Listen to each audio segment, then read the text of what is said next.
Hi friends, முள்ளங்கி சாம்பார் சாப்பிட்டு போர் அடிச்சு போச்சா? இந்த மாதிரி முள்ளங்கி பச்சடி செஞ்சு சாப்பிட்டு பாருங்கள். முள்ளங்கி பிடிக்காதவங்களும் விரும்பி சாப்பிடுவாங்க.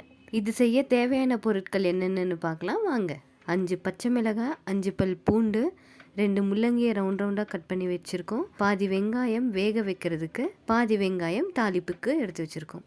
கொஞ்சமாக கருவேப்பிலை, புளி, கொத்தமல்லி. வாங்க எப்படி செய்கிறதுன்னு பார்க்கலாம்.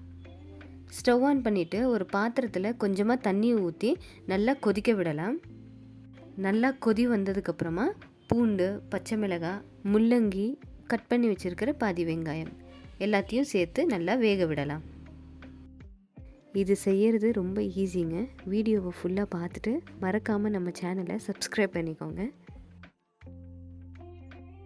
காயெல்லாம் நல்லா வெந்ததுக்கப்புறமா புளியை சேர்த்திக்கலாம். ஃபஸ்ட்டே சேர்த்திட்டோன்னா காய் ஒழுங்காக வேகாது. அதனால தான் முள்ளங்கி நல்லா வெந்ததுக்கப்புறமா சேர்த்துறோம்.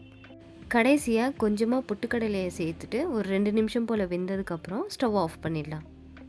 இதை நம்ம மிக்சியில் போடுறதுனால ஃபஸ்ட்டு இந்த தண்ணியை வடிகட்டிட்டு காயெல்லாம் நல்லா ஆறுனதும் மிக்சியில் சேர்த்துக்கலாம்.